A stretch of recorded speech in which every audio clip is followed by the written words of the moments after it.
Hello folks, Nick Smith here, speaking to you from London. Welcome to number 16 in our series of Alpine ClubCasts. We're headed across the Atlantic for an evening with the American Alpine Club. I really hope you enjoy it. Firstly tonight, congratulations to our honorary member, Catherine Destival, recipient of the 2020 Piolets d'Or Lifetime Achievement Award, which was announced yesterday. We're hoping to secure her for a future ClubCast with Victor's powers of persuasion. And the Piolets d'Or long list this year also includes Link Sar, so congratulations to our guests tonight on that. A quick mention of Adele Long and Malcolm Townsley. Thanks to their incredibly hard work, the Alpine Club Meets programme is back up and running in the form of an exchange with the Italian Alpine Club, which kicks off this weekend. And all the best to them for safe and successful climbs.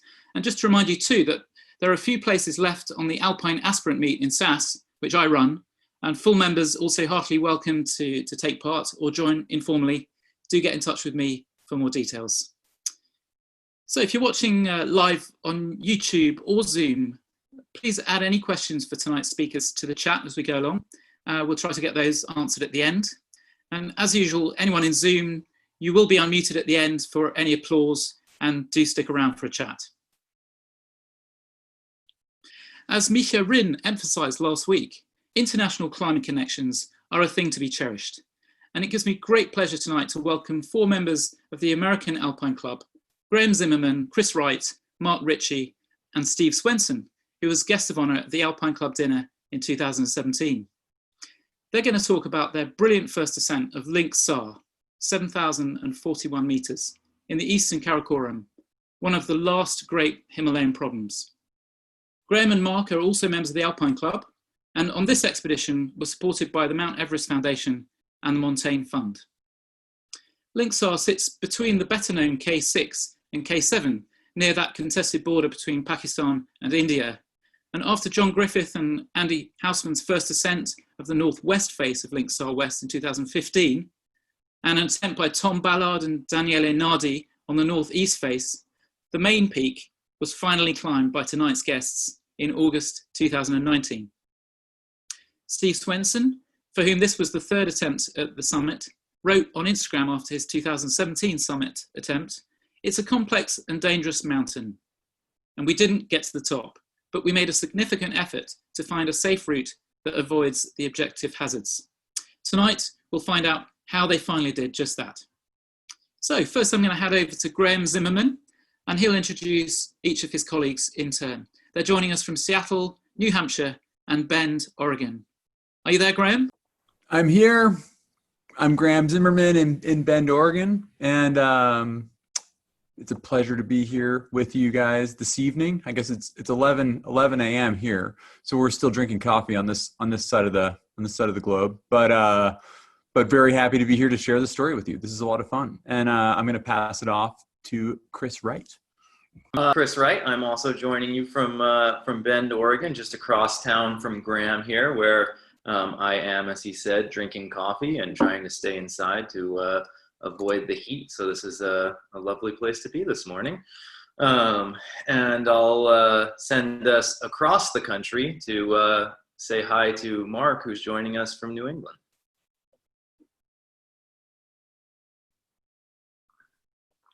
Hi, I'm Mark Richey. I'm from Plum Island, Massachusetts. I'm in New Hampshire right now for this ClubCast, but I've been climbing for a long time, past president of the American Alpine Club, and really looking forward to sharing our story with everyone.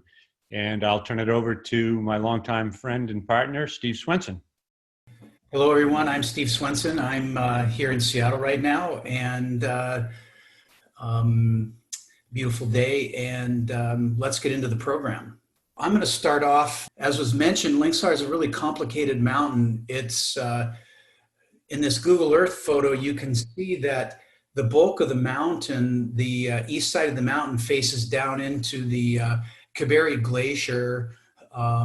There's a small part of the mountain on the left side that faces into the Charakusa Glacier. One of the main problems with trying to climb this peak over the last several decades is that it's in an area that's contested between India and Pakistan. And after the Siachen conflict that many of you probably know about, or you can do some research on, in 1984, this whole area was closed. And the Kiberi Glacier in the Kondus Valley, once you go back there still, I didn't mean to wave, Graham. The Kiberi Glacier and the Kondus Valley is where the bulk of the mountain faces into, and that area, that glacier has been closed for the most part ever since the Siachen conflict in '84. Okay.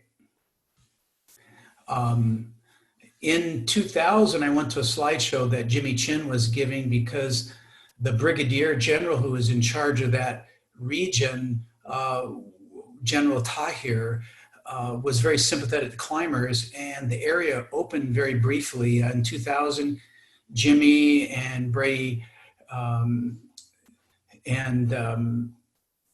who else was involved? Steph Davis and Dave Anderson, Brady Robinson, did a big wall on this tower called Tahir Tower that we have a picture of a little bit later. But then Jimmy showed me this picture of Linxar, this unclimbed 7,000 meter peak. So I applied for it right away, and we got permission for Linxar in my first attempt on it in 2001. There had been, we just found out recently, there was a 1964 attempt by some Germans on Linxar, which is kind of surprising because during that period of time, most of the Karakoram was closed, and we don't have a lot of information on where they went. But in the early 70s, a Japanese expedition climbed up that grassy ramp left of the Linxar Glacier and along the left side of the Linxar Glacier, then crossed underneath all those ice cliffs and seracs below the summit to try to climb up some ramps on the face to reach the right-hand skyline and try to get up to the summit that way. But they only made it partway up those ramps and came down. In 2001, our original idea was we would follow the Japanese route. And as you might notice in this photo, there's a buttress that sticks down and out that's shading a rock wall to the left of it. And there's a couloir behind there that we thought, oh, we can climb up that couloir to the summit that way.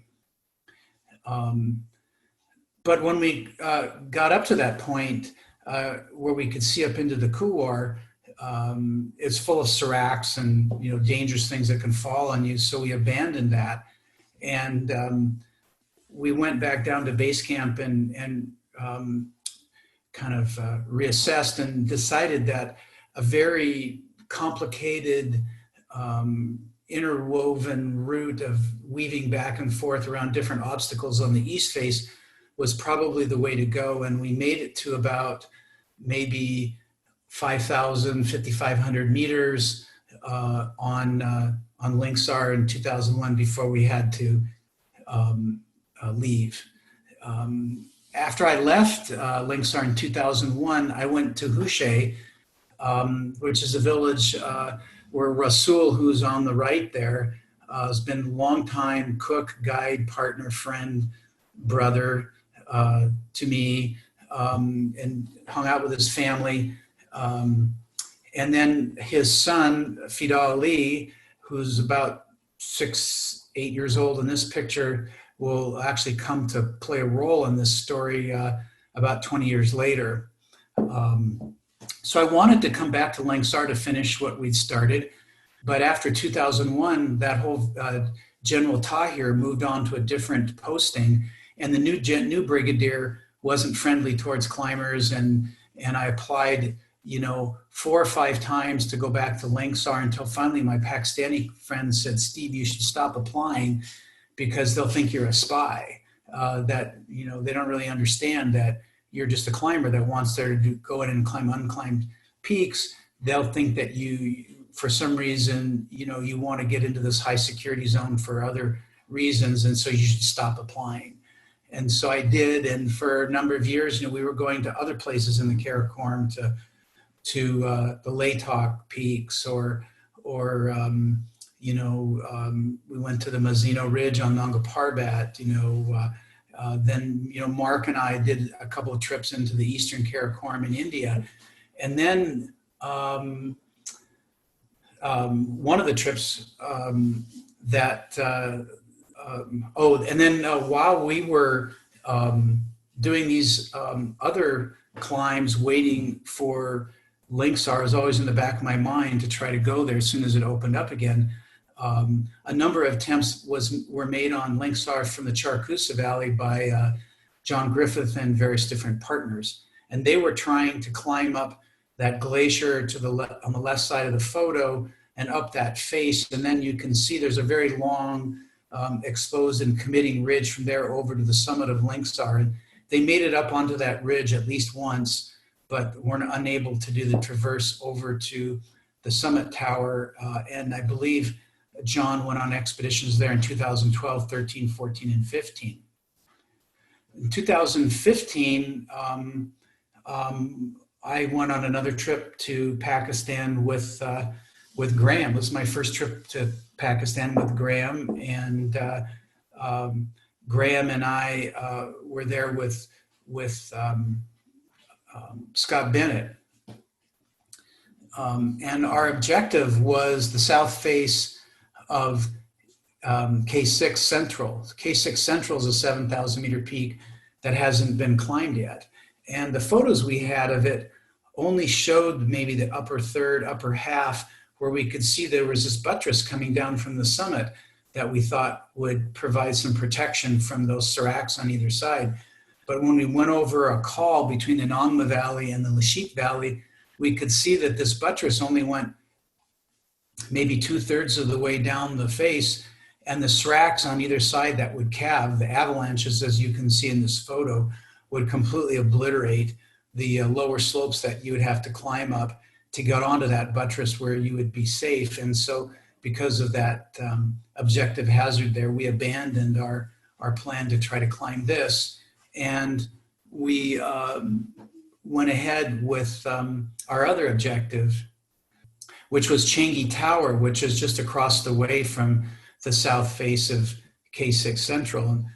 Changi Tower is a 6,500 meter granite tower, very much like a Trango Tower, but it was hidden back behind other peaks, and you couldn't really see it very well from the Nangma Valley, and the Lashit Valley, the lower Lashit Valley, was closed, so not a lot of people knew about it. We went over there and managed to do the first ascent of Changi Tower in 2015. But the reason why this story about Changi Tower is relevant here, talking about Linxar, is that from the Kondus Valley, you can see the relationship between Changi Tower and Linxar. We climbed Changi Tower from the other side, but from the summit of Changi Tower, we had another good look at Linxar, and it really got me excited about trying to finish that old thing that I'd started almost 15 years before at that time. The view from Changi Tower is where this photo was taken, and you can see that long ridge that goes along from the Charakusa Valley over to the summit tower, and you can see why I think where John Griffith and his partner got to was that point, the leftmost point on that ridgeline that they called Linxar West. And you can still see that there's a lot of difficulty between what they called Linxar West and the summit with towers and a very committing ridge at almost 7,000 meters. And this totally convinced me, looking at Linxar, from Changi Tower, that really to climb the peak, you needed to do it from the Kondus Valley. And so we had to wait until we could get permission. In 2017, late 2016, early 2017, I started hearing rumors that the Pakistanis had opened the Lashit Valley. Well, they had opened the Lashit Valley the year before, and that the Kondus was opening in 2017. So Graham, who I'd been with on Changi Tower, and I applied. And you can see in this photo right above the Jeep on the right, that big wall, that's Tahir Tower that, Brady and Dave and Steph and Jimmy climbed in 2000. And so we applied and got permission in 2017. Graham invited Chris Wright to be the third member of our party in 2017. And Graham, I think you're going to take it from here. This photo right here really demonstrates to me why climbing in the Pakistani Karakoram is the best climbing that we have for modern alpinism on the planet. We have amazing rock. We have a fairly dry range, so snow is less of an issue. And we have this amazing adventure in which we can engage. And it's really, for me, that really kind of encapsulates everything I'm looking for in climbing. And I kind of, before I jump into the story of the 2017 trip, it's really fun to be here presenting to the Alpine Club, because the Mount Everest Foundation and the Alpine Club have been very supportive of my climbing that I've been doing since, I think, back to 2008. And so you wouldn't know it from my accent, but I'm actually originally from down in New Zealand, and so working alongside the New Zealand Alpine Club, and therefore being able to apply for money from the Mount Everest Foundation, which has afforded me opportunities to go to parts of Kyrgyzstan, on a bunch of trips to Alaska, and then on a lot of trips to Pakistan as well. And Pakistan has always been where I've really wanted to climb. And so when I had the opportunity to go with Steve, it was a really big deal. And then when he brought up this objective Linxar that we had seen from Changi Tower, it was very, very exciting. And so in 2017, we got permission to go, and we brought along Chris Wright, who's a dear friend of mine, IFMGA mountain guide, and he and I had been on a few trips, primarily to Alaska together, and had gotten some pretty sweet things done. And here's a picture of Linxar that year. So as Steve alluded to earlier during their 2001 trip, just reaching the upper mountain is a big challenge on Linxar. This is walking across the lower glacier. This is walking through some meadows on the upper approach. This is kind of around where we ended up setting up an advanced base camp. And then this is looking down from where we set up an advanced base camp. And I think this is a really cool image to share kind of why we didn't really use the traditional methodology in kind of modern alpinism, where we would acclimatize on something easy and then go and climb the kind of main event. And the reason we didn't was because this valley, the Condas Valley, is one of the deepest as well as one of the steepest valleys in the Karakoram, and probably in the world. But there aren't really any available easy objectives to reach a height of around 6,000 meters, which is where we needed to get to in order to be acclimatized to go to 7. So what we ended up needing to do was just go start climbing on Linxar in order to acclimatize. And additionally, these lower sections of Linxar offered some very challenging route finding. And so we spent, after establishing this kind of advanced base camp, which was just a couple of tents up on this meadow, it took us about 3 weeks of looking at different routes and climbing different ways to try to find our way onto the upper mountain. And eventually, what actually ended up working out was following the Ibex tracks, and that really took us to a kind of hidden hanging glacier that we were able to utilize to reach the upper mountain. And I put this slide in just because this really shows you how stunning the Karakoram is. This place is unreal. And so eventually we reached 6,000 meters, and that had required some very technical climbing, some very good climbing. And at this point we were acclimatized. We kind of knew how to get onto the upper mountain, and we went back to base camp to wait for good weather so that we could go and launch on the upper mountain and get this thing done. At that point, the climbing really ended up, at that point, the weather got quite awful, and we dealt with weeks and weeks of storms. You can see we went bouldering, but generally speaking, we sat in base camp and just waited. And at the very end of the trip, we did get a small forecast for good weather, and Chris and I went up to see if we could just move up there really quickly and get it done. But this is what the climbing looked like. It was really not good, and we ended up retreating from well below our former high point, actually right around what ended up being the crux of the route, and we went home. But then we decided that we wanted to return, and now I'm going to pass it off to Chris.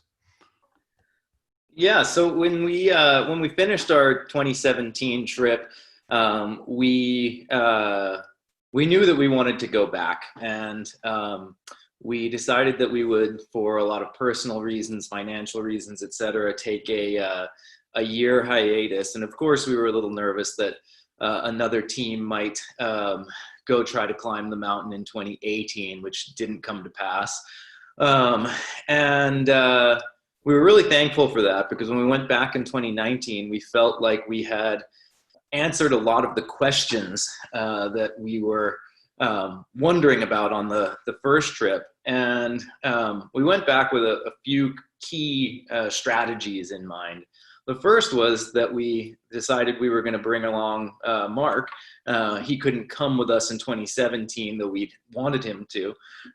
We kind of thought a 4-man team would just have more manpower, and with Mark's partnership with Steve, it was great to have another kind of trusted friend and strong climber along.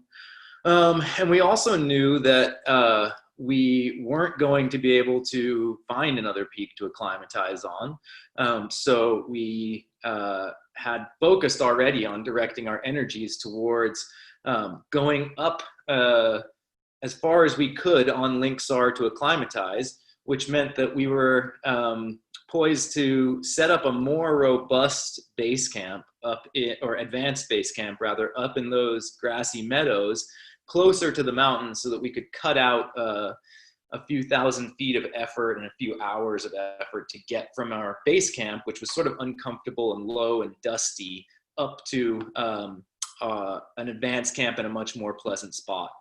And so when we got there in 2019, we were a little disappointed to find that the mountain was really, really, really snowy. All of our local friends told us it had been one of the snowiest winters anybody could remember.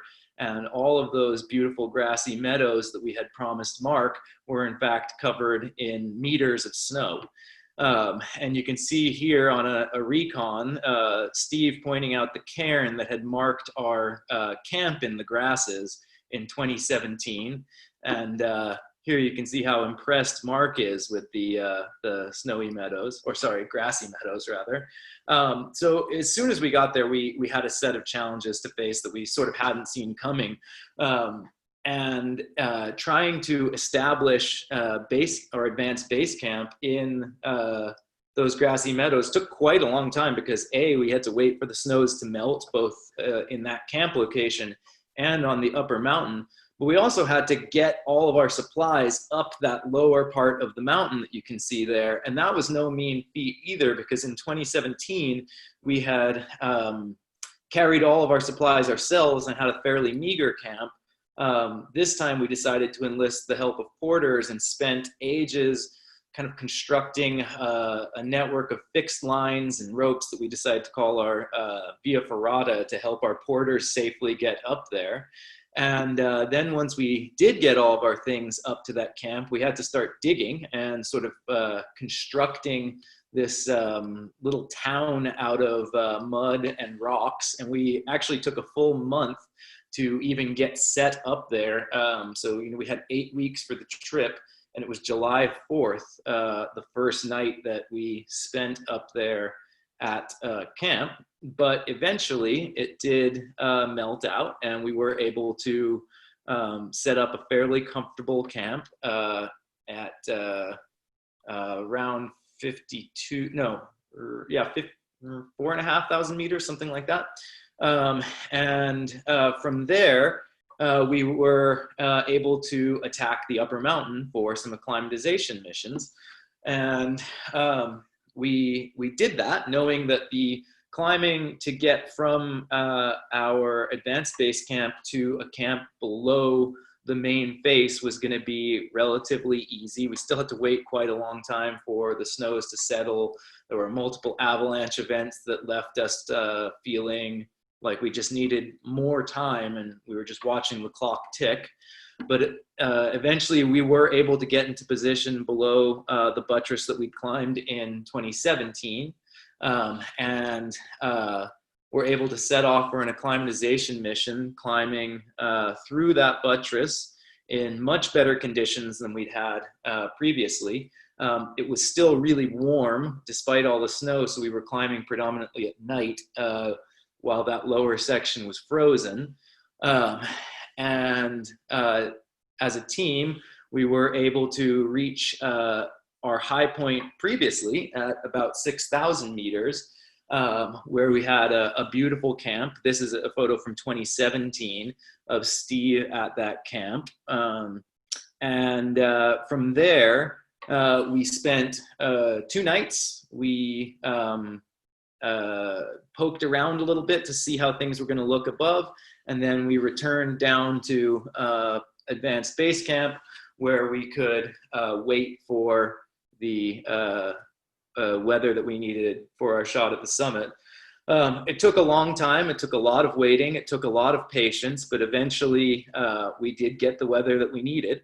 So we headed back up now with only a few weeks left in the trip, after just weeks of rain and sitting around being nervous, just staring up at the mountain. So it was very exciting when we finally climbed above our 6,000 meter camp, and could begin to answer the questions that we didn't already know the answers to, which turned out in retrospect to actually be quite a lot of them. We really thought we had the thing sussed and were quite chuffed with ourselves, and turns out we were completely wrong about that, because there's still quite a lot of mountain above us. But principally, we were worried about how to get around those ice cliffs above me in this photo here. And so we were delighted to find a pretty simple bridge that once we climbed up on top of those, we could get over onto kind of the main mountain proper, and establish a camp up at around 6,300 meters, which was a really key camp for us, because we had a forecast that told us we were going to have a bit of good weather, then a bit of bad weather, and then some good weather.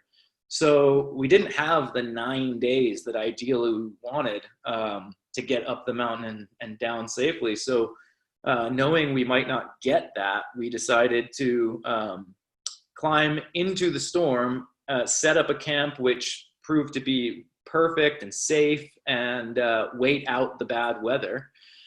And so we sat at that camp for a full 48 hours, I believe, before the good weather was supposed to come. And then we launched out in the middle of the night. Well, this is right at the beginning of where the good weather was supposed to be. And in order to wait for the perfect weather to come, we ended up in the middle of the night digging a snow cave to sit in for about an hour after about 3 hours of digging, and waited for the weather to get better. Our spirits improved, as did the weather, and we were able to climb higher. Did some brilliant climbing that day on some really kind of classic pitches that I think would have been welcome on any day out. And then eventually that gave way to the snows, and we began sort of slogging through deep snows, kind of trenching our way up the mountain. But you know, this day we're between Bibby 3 and 4, so we knew we were getting close to the summit. We were able to find a really lovely bivouac up at just about 6,700 meters below the summit. And you can see Steve here looking up from camp at the summit. And the perfect weather did come, so we were able to climb out into it, leaving our camp behind. This day involved some really excellent climbing. Again, that's the summit right behind us. Some really nice ice, some great snow and ridge climbing. As you can see, Graham here. Then we got back into the deep snows. And the kind of blue collar climbing kicked back on us with just deep trenching through unconsolidated deep snow that just took a lot of work and was slow going and was often insecure. I kind of plowed ahead that day and was very happy after a pitch of deep junk to find a nice 2 ice screw belay. And hand over the lead to Graham. And with that, I'm going to hand it over to Mark right now. So, yeah, here we are. I'd say, you know, we all sort of felt we could taste the summit. It was just right above us. The snow conditions were starting to improve a little bit. Chris had led all morning, all day so far, and he was turning the block over to Graham, which is basically what Chris and Graham did on all the technical and hard climbing on the whole climb. And so as Graham's turn to lead, I was belaying Steve up, and Chris was belaying Graham up and left. Next slide. And Graham was up around 40 feet or so, and moving across this, decent snow, when all of a sudden I hear avalanche from Chris Wright. And no sooner were we all just hammered by this slab avalanche at the belay, sucking us onto the anchor. Thank goodness it was 2 excellent screws. And it only lasted a few seconds, but it was quite powerful. It pulled us to our knees and filled every nook and cranny of our packs and, pockets with wet concrete like snow. And then it was over. But as we looked out left, there was no sign of Graham. He had disappeared. The rope was bowstring tight, leading straight left over to where we'd last seen him, and then down and out of sight into some gully. And we screamed and yelled. No sound from Graham, and of course we thought the worst. But Steve, who was just reaching the belay, headed off and got over to the top of where we'd last seen Graham and yelled down. And finally, we heard this faint, "I'm okay." And thank God Graham was completely unscathed, but literally hanging upside down. He had fallen down a gully, turned over a steep bulge, and was hanging upside down, had to prusik his way back up to where he could climb up on belay to Steve, where they hugged for, it seemed like forever. Everybody just so thankful that Graham was alive and uninjured, amazingly. Meanwhile, Chris and I were preparing to descend. We were starting to get the belay ready to go down, as we assumed that was be the decision. But Graham, showing just his incredible grit and toughness and fortitude, said, "If you guys are okay, I want to keep going. I'm okay. I don't think I can lead anymore. I'm pretty I'm a bit shocked from the whole fall, but I want to keep going." And so we did that. We kept going. And Graham came back, or we actually joined Steve at the belay there. The look here in Graham's eyes, I think, tells the whole story of what the ordeal he'd gone through in that over 100-foot leader fall that he took when the avalanche swept him off his stance. Just amazing that he was uninjured, but also equally amazing that he had the resolve to continue. So continue we did. Chris took the lead over again and headed out And we got into better climbing, which was really welcome. The snow eased up. We were able to follow an icy couloir on the left side of the face that gained a couple of key pitches. And now we're right below the summit. We can't really see it because it's steep up here and it's a long corniced ridge, but we know we are just spitting distance from it. And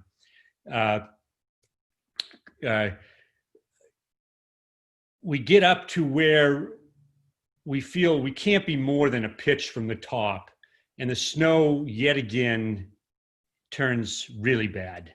Only now it's really bad. And at the belay, there's no real anchor. So Graham, who gets up there, digs a hole into the side of the mountain and just creates an anchor from himself. And Chris heads off, and within about 30 or 40 feet, the snow just becomes impossible. Chris, who now led all day and is, although I don't think he's physically exhausted, he's undoubtedly mentally exhausted. But he tries left, he tries right. At one point, I remember seeing him literally up to his shoulders in snow, and he's just not making any progress. And he calls down, he says, I don't know if I can go any higher, guys. I don't know what to do here. I can't make any progress. And, we're sort of like, well, maybe we just call it good here. Maybe we're just on a giant cornice. Maybe this is it, and this is the best we can do. We know we're close. At which point, Chris says, hey, we're not on top. He knew it. He knew it was just up there. And he said, what do you want to do? And Graham at that point says, why don't you come down and maybe Mark will go up. Mark's had a lot of experience with this type of climbing in Peru. Let's at least let him go up and confirm. So Chris quickly came down. And we swapped ends. I stripped down to nothing but a Gore-Tex shell, no pack, almost no gear, just a picket and a couple of slings, and headed back up. I got back up to Chris's high point, and my first thoughts were, I'm just going to call it good here, but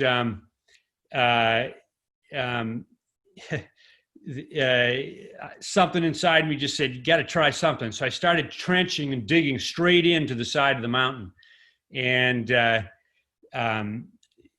6 feet deep in places. And the rest of my partners could hardly see what I was doing because I was dug in out of sight. But I was making some progress. I was able to sort of chimney along the side walls and pull the snow over the top of me and underneath it and just inch my way up. But it was really terrifying, actually, because I was worried, I'd fall over backwards in the loose snow and go hurtling down. And right after Graham's horrific fall earlier on, that's the last thing I wanted to do. We had one screw in, which was right off the belay. So I was looking at an 80-foot fall at least. And then the other thing I was thinking about was, if indeed we were on a cornice, I was going to break through to the other side and go hurtling over into this abyss at nearly 7,000 meters. And, and I did just that, next slide, on a mountain in Peru, almost 40 years before, a mountain named Chacarajo. And had it not been for my partner, Steve Brewer, being on the other side of the ridge, we both would have perished. I kept going, inching my way up, and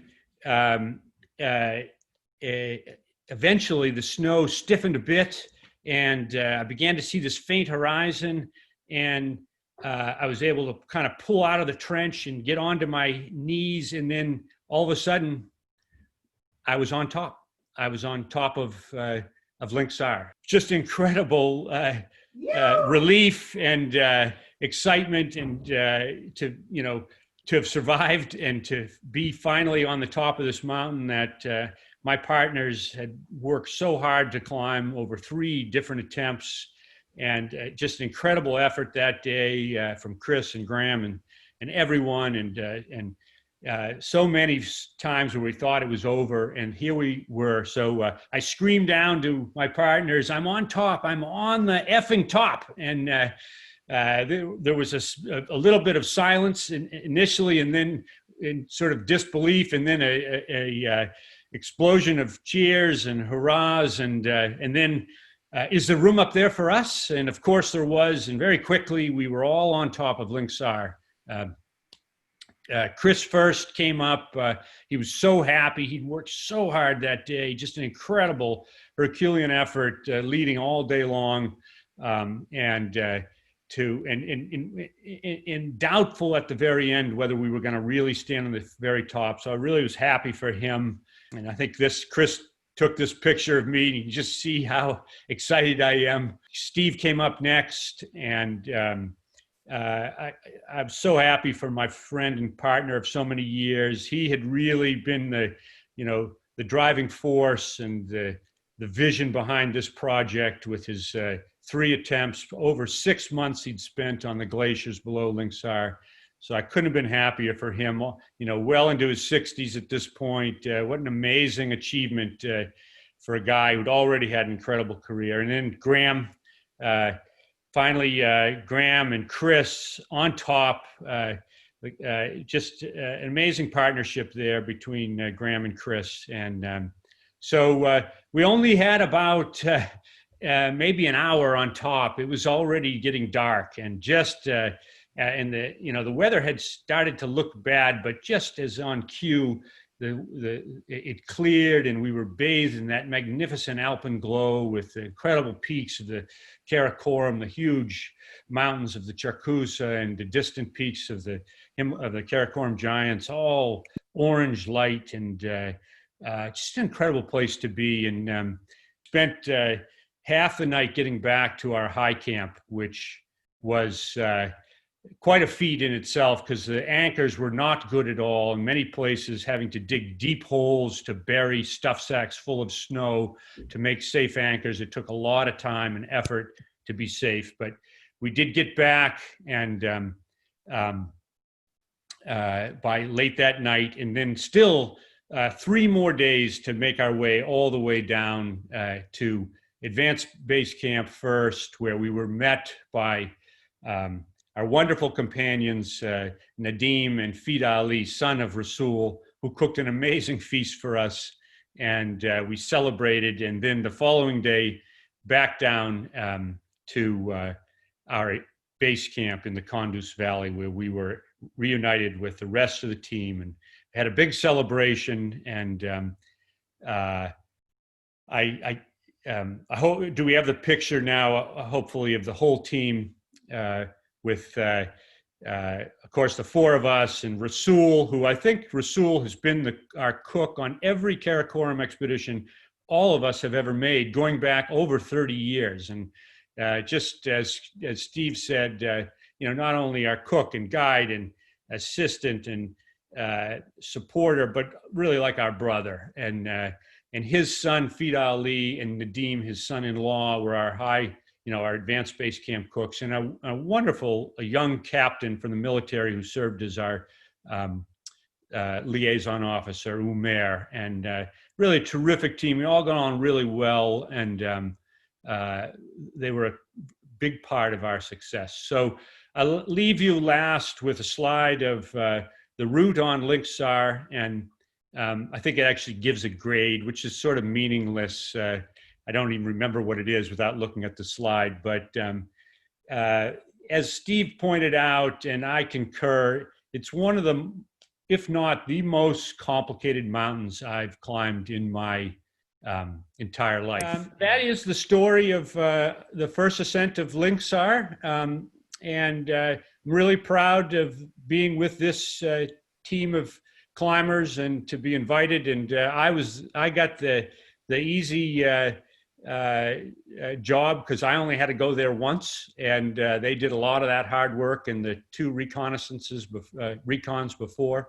I'm very thankful to my partners and of course everyone else, and it was a really great climb. So at this point, I'd like to turn it back over to Nick, who's going to move to our audience for some questions.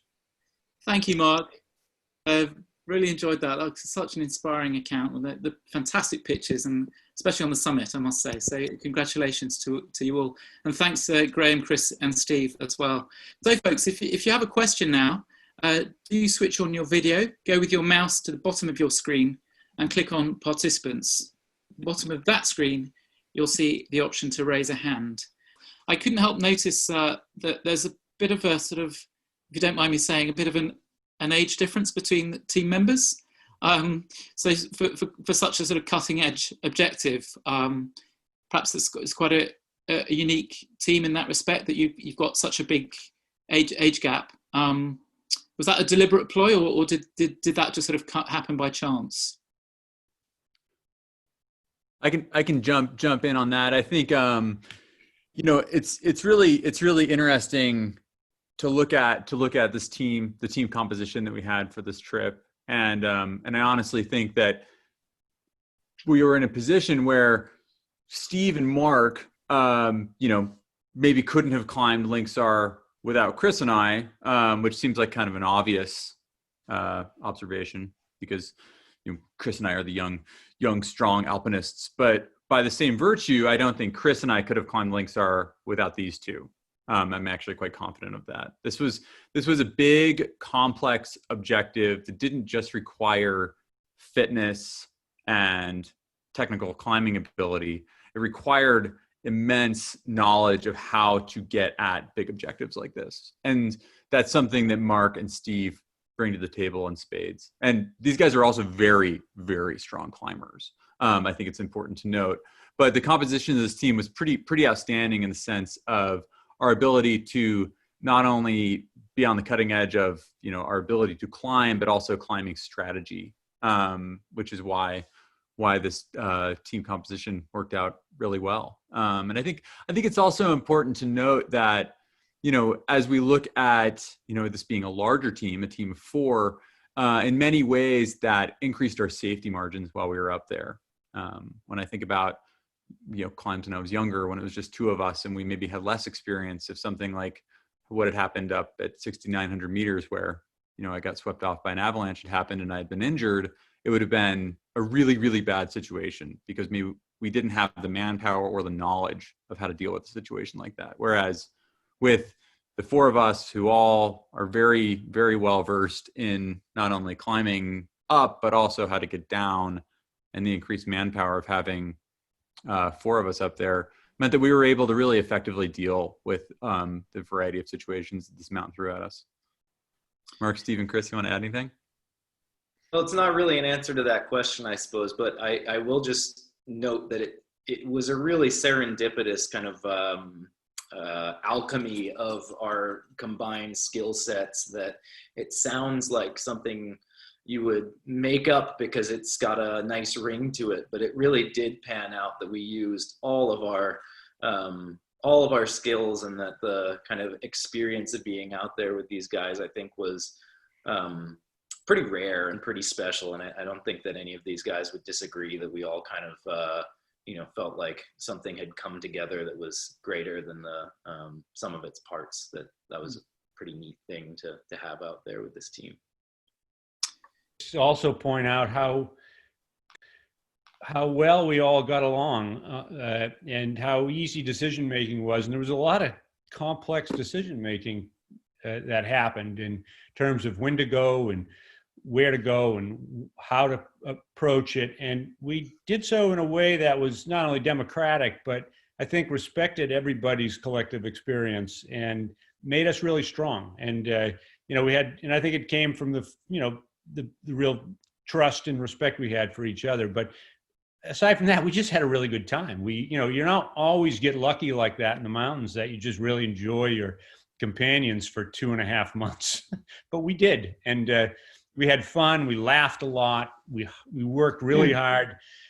Steve and I were not shy about giving the 2 young bucks the sharp end when it made sense, and there was no qualms about that. So I think the just sort of accepting that and who we were as climbers, and made for a really, really strong team. And juvenile humor really transcends generational lines, I would say. Right, but the old guys have no lack of that either, I'd like to point out. Good stuff. Well, thanks for that. Great answers. We've got a question coming in from Ken Findley. Ken, do you want to go ahead? I think you're unmuted.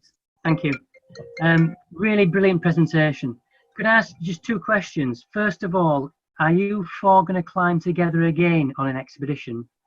Or if not, what plans have you got for the next year or 2 years in terms of alpinism in the greater ranges? World-class objective, a climb like Linxar, these kinds of projects, well, this one went on for a couple of decades, but generally, oftentimes you have to make several attempts, and it might take 2, 3, 4, 5 years, to get an objective like this completed. And I was I'm 66 now, and I'd be in my 70s, and so for me, this kind of a climb, I don't see myself doing it. I think I would like to do some reconnaissance in the Karakoram to find some 6,000 meter peaks that would be interesting for me to keep doing, because my health is still quite good, but probably not another Linxar. And I also think that, the kind things that Graham was talking about, what they learned from us, they know that stuff now, I mean, they understand that kind of strategy. And even today, Graham and I had a conversation about some strategies, some things that he's planning about, so we can have those kind of conversations.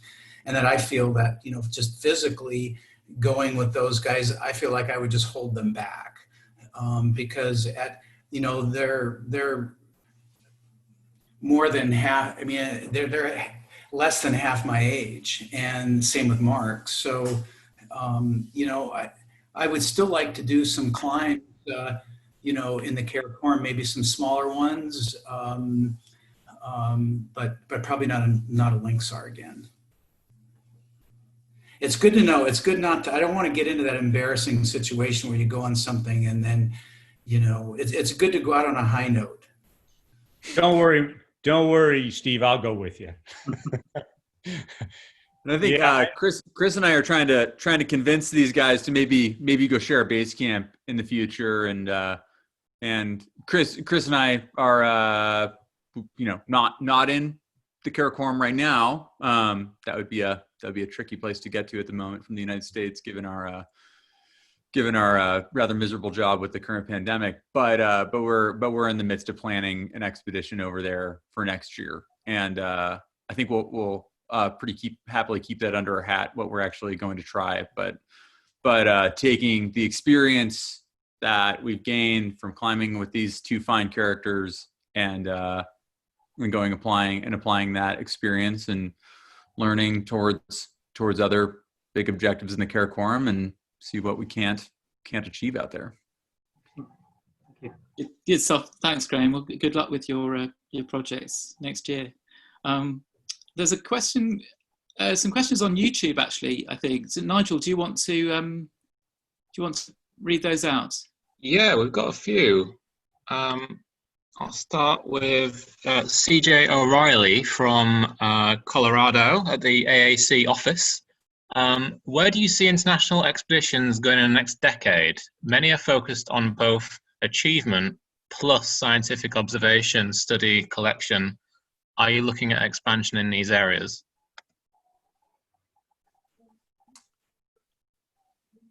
I guess, yes. I think, Chris, do you have any thoughts on that?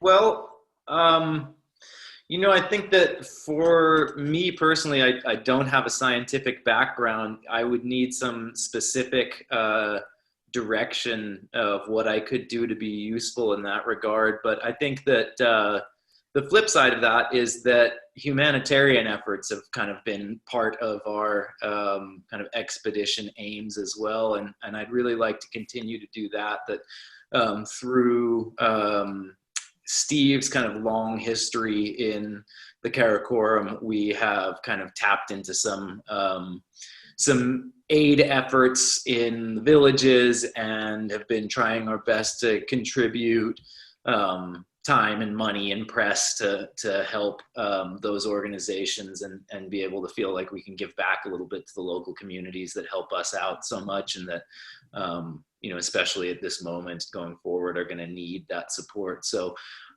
for me, I haven't really honestly thought about the scientific side of it, but certainly I think the effort to do something more than just go climbing is definitely part of our expeditions, and has been and will be in the future as well.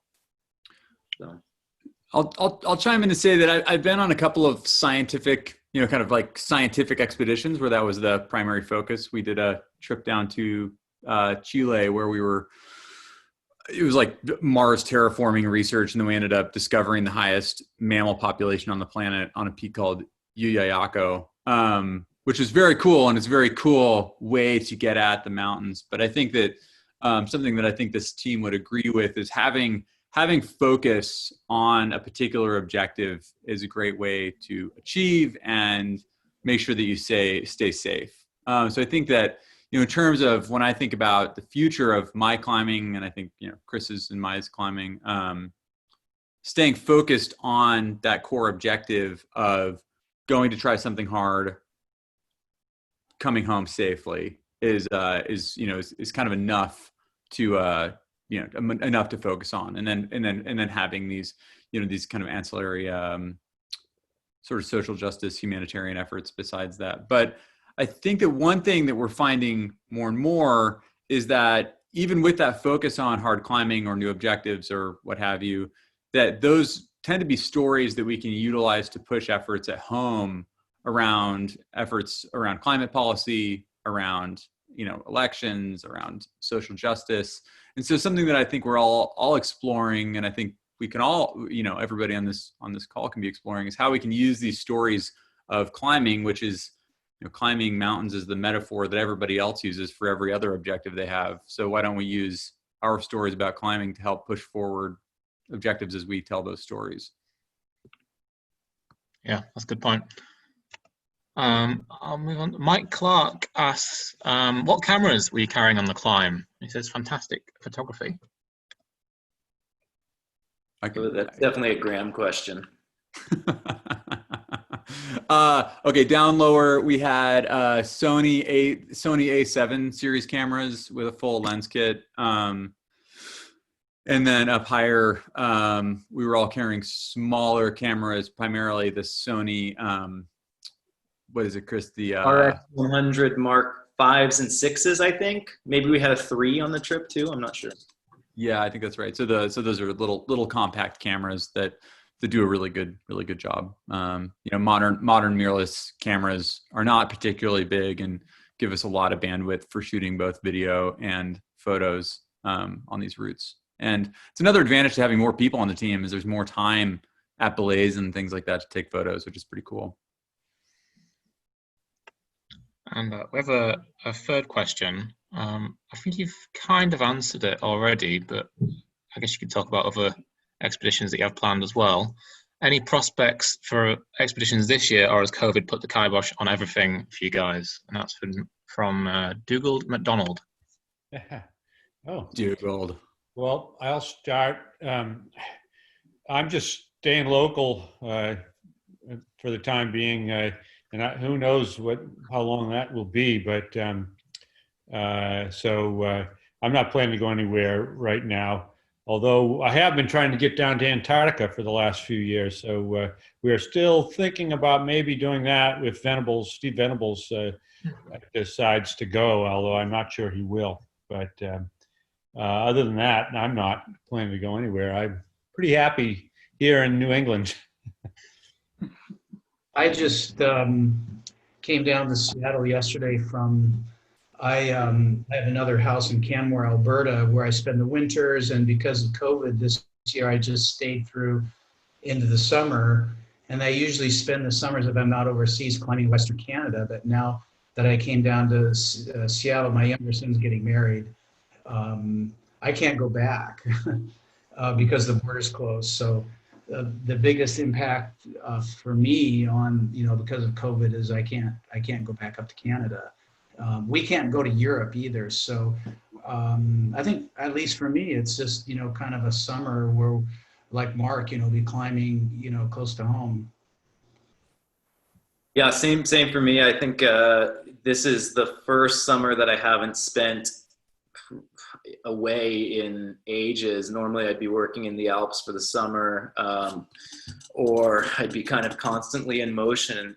Every plan I've got is on pause at the moment. Luckily I didn't have any personal expeditions on for this year, but I mean, I'm having a hard time imagining the next time I even leave the state to go climbing, let alone internationally. So lots of question marks there for me. And I'm no different. I think the one thing that we are thinking about in terms of planning for next year, because all indicators are that a year from now, the COVID crisis will not be totally behind us, and we're looking at models of how astronauts deal with ensuring they don't bring pathogens onto the International Space Station and adapting those protocols to expedition climbing. Because hypothetically, if we go on an expedition and can ensure that we don't bring any pathogens into base camp, then we're safe. So it's all about just making sure that you're able to keep yourself quarantined or effectively be doing rapid tests before you actually go into base camp. So those are all protocols that we're kind of looking at designing so that we can safely go on expeditions and be going back to these areas to go climbing, be supporting these communities in these areas that we're so invested in, and doing the things that we love to do. We've always worried about going off to these places and what pathogens are we going to catch while we're over there, and what maladies we're going to come back with. But we actually now have to be concerned about what we're going to bring there, and with COVID particularly, because it sounds like a scientific experiment that, on a plate, Graham. How not to get sick. Yeah, good stuff. Are there any more on YouTube, Nigel? No, that's it. That's it. YouTube. Okay, let's go to Zoe. Zoe, do you want to fire away? My questions is interesting, but I wanted to know about day length when you were out there, like how long your days were, and also I'd be interested to know about temperatures as well. Like your conditions looked quite Scottish at times, and it looked like it was sort of borderline frozen, borderline not, with you guys having to climb at night time. But like, what were the temperatures like on the mountain? Well, it really, Zoe, it depended on the elevation that you were at. I mean, July in the Karakoram now, you can get above freezing temperatures even at night, as high as almost 6,000 meters. Wow, so for most of it then, really? In July. And so those photos that you saw of us climbing at night, up to our second bivvy, we had to, it's east facing, so, you get an early sun. So we would start up in the evenings, and then when we got up to our bivvy we had at 6,000 meters, we had to set up our tents and get inside the tents to just shelter ourselves from the heat because it was so intensely hot in the middle of the day.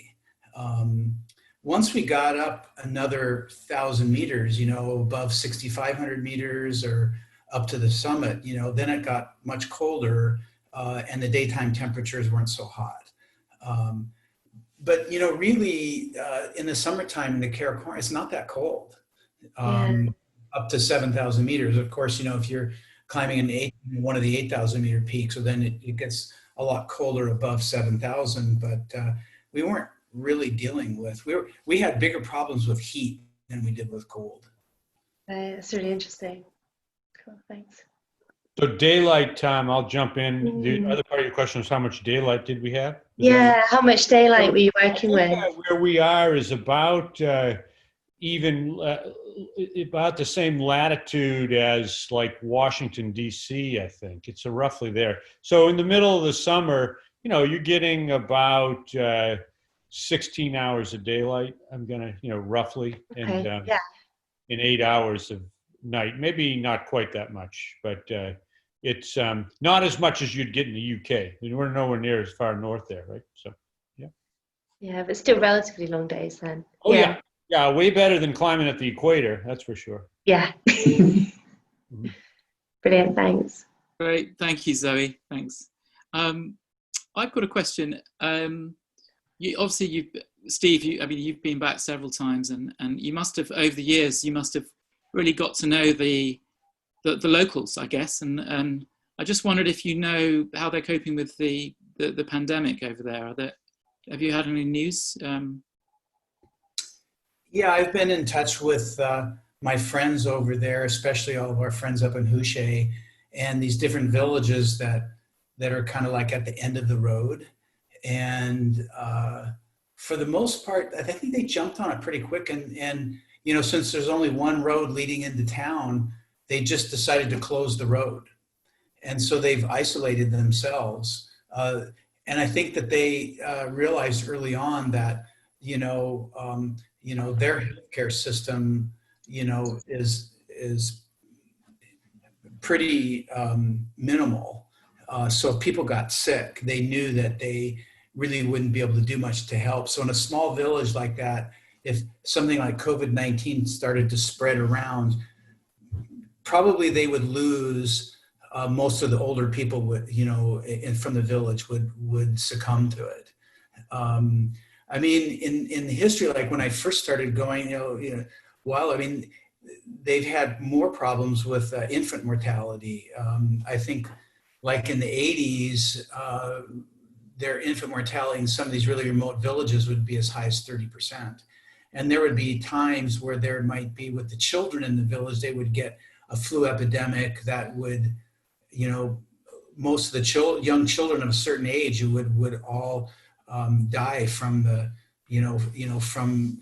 from a flu or whatever they had. And so some of these villages, you'll see an age gap. There's just no one lives there, of a certain age, because that when they were children, the age that they were children, most of them died. So they have a lot of experience they have more experience with pandemics and diseases and how they can spread through their village. And so they were on it right away, and they just closed the road. They wouldn't let anyone come. And then people who did come, they enforced a really strict quarantine with them. And so, right, I'm probably in touch with somebody there once a week, and right now they've all said they're fine. So the other side of that, though, is that these poor communities are getting, very little financial support. I mean, all their real business from tourism is gone and will be for some time. So they're going to really struggle, although they may have contained the virus itself. They're going to really suffer from hardships from, already communities that were hurting from years of, I think, decline in travel into those regions since, some terrorist activities had made travelers go there less. So this is going to hurt, and those people really need our support. Okay. There's a question from Barbara, I think. Barbara, if you can hear me, it looks like you don't have sound. Mike tells me that might be an issue when it comes to asking a question. Do you want to just try? Barbara, okay. It doesn't look so Barbara's managed to find a means of unmuting herself. So I'll crack on. Let me just, I was interested to hear, Chris, that you work quite a bit in the Alps. It's nice to hear that, you guys get over to Europe and come climbing normally. So just perhaps, could you tell us a bit more about what you get up to in the Alps when you come over? Do you have like regular clients, or do you? Yeah, absolutely. So the accent wouldn't tell you, but I'm originally British. My family's all from Suffolk, and we moved to the States when I was a little kid. So it has been easy for me to spend a lot of time in Europe in the last, bunch of years. We'll see what the future years look like for British passport holders. But anyway, normally I'm based in Chamonix, kind of spring through fall, and I'm doing a lot of the regular things around there, a lot of Mont Blancs, a lot of Matterhorns. And then I have probably half my work is agency work, half are private clients. And then I'm in Norway guiding skiing most of the winter. So being home this summer is actually really different for me. And normally, I'm busy running around almost full time. And now I think I might just need to buy an air conditioning unit because it's really hot here at the moment. So it must be a bit of a shock being home for so long. I mean, it's the same for everyone, of course, but I can't remember, last time I spent so much time at home. It's quite nice in a way as well. It is. It's nice to be able to push pause a little bit. I mean, the circumstances obviously are not the best, and certainly I feel very privileged that my pause is not a terrible thing. But at the same time, it just seems really far away to imagine when we get to go back to riding teleferiques and staying in huts and crowding onto busy trains and trams and all of that. So I don't know. We'll see what that looks like in the future.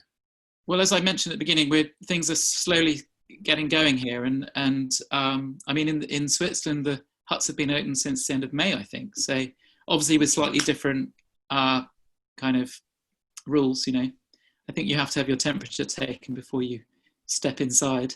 I'd like to know what happens if it's too high. Perhaps they just call the helicopter. Anyway.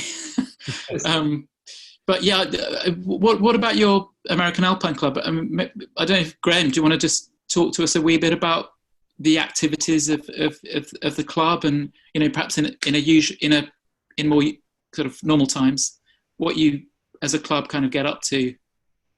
Yeah, I mean, let's see. So I'm on the board of the American Alpine Club. I don't think we brought up that Mark and Steve are both past presidents, and then Chris is also a long time member. And in terms of the work that we're doing as a club right now, we're getting more and more involved with policy in the United States, with a send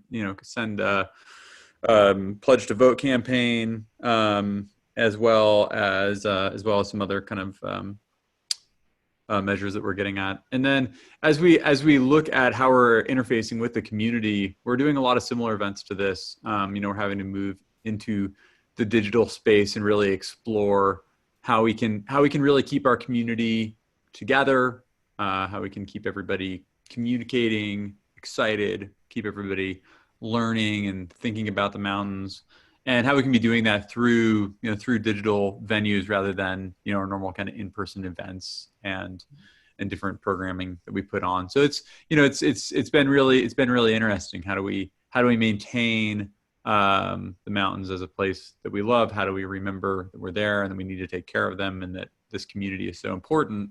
And how do we do that through the digital space while we can't really see each other? And it's, that's, similar journey that you guys have been on. And it's been interesting. I think it's generally gone pretty well. And we're all really looking forward to when we can all hang out and drink beers together again. Yeah, it's the same for us. It's been quite a steep learning curve, kind of getting to grips with all of this. But actually, I think when we look back at it, we'll think, wow, we've certainly achieved, a sort of greater reach somehow for club members, when they don't normally have the chance to meet up so often. So that's been really good. I'll add to Graham's thoughts. We've also just our longtime friend and executive director, Phil Powers, has just retired. So he's been our executive director and really an important part of our club's success for the last 15 years and or more. And he's just retiring, so we've hired a new executive director, and so that's a big thing for us going forward. We're very excited about that. Tell me what maps did you guys use for the area? I think that the best maps are the Swiss maps for Alpine Research. There's a 2-map set. They're basically maps that just show ridge lines and glaciers, and they're large scale maps. But there's a guy, Polish guy. What's his name? Begins with Jersey Walla. Wazik. Jersey Walla, who has contributed a lot to those Swiss maps. And Jersey and Polish actually also put together these little booklets that I don't have a complete set, but they have little booklets of more detailed maps and route lines that they've taken from other old Alpine journals of what's been climbed. The Polish are a good resource for different places in the Karakoram. I'll just chime in to say that we use Google Earth a lot as well, but there's really nothing better than actually going. And as we look at Linxar, as we look at how we were able to kind of conceive this route up the mountain, it really didn't come from a map at all. It came from Steve's trip in 2001, and then Steve and I being on top of Changi Tower and being able to look down at Linxar, down at that southwest face in 2015 from Changi. So, the best way to find out about mountains is to go spend time in the mountains and form relationships with these spaces. And the best place to see mountains from is the tops of other mountains. I'll just add one other thing, which is that the online or the e-map sets for the area are pretty funny in that they are useful to have on your phone with a Gaia GPS type of thing. And they're detailed enough that you could find your way around in a whiteout, but they're also, they lack detail to the point where there's heaps of beautiful, beautiful things to go climb, and you would never find them from looking at those map sets. So sort of echoing what Graham's saying there, there's lots of things hiding in between those contour lines. Well, thanks, Chris. It sounds like there's lots to go at still, I must say. Well, folks, I can't see any more questions coming in unless anyone wants to interrupt me, or whether any of the speakers want to ask us anything, or chime up. Just interrupt and go ahead. But obviously, it's been a real privilege having you with us. So thanks for stepping across the Atlantic from your various places in the States. Folks, I'll just tell you about next week, which will be the last of the season. Alpine ClubCast number 17 is entitled UK Climbing Adventures. It's as I say, the last one before the summer break. And this is an attempt to offer some inspiration for the coming weeks, when members will, I'm sure, be looking to capitalise on the opportunity to unleash yourselves after, post-lockdown, releasing the beast inside. Richard Ive is going to talk about climbing the 3 great Scottish sea stacks in a 4-day push. And Mick Fowler is going to talk about Skeleton Ridge on the Isle of Wight, and also talk about sort of chalk climbing in general. As it's the final one, we'll have a Q&A at the end, but we're also actually going to have a quiz next week. So tune up your brains for that. Do have a look at the Alpine Club Library YouTube page, where you can watch, like, and share all our previous Alpine ClubCasts. Do stick around for a chat after this, but thanks all for joining us. Keep safe, keep active, and please unmute yourselves all now so we can applaud tonight's speakers. So good night from London.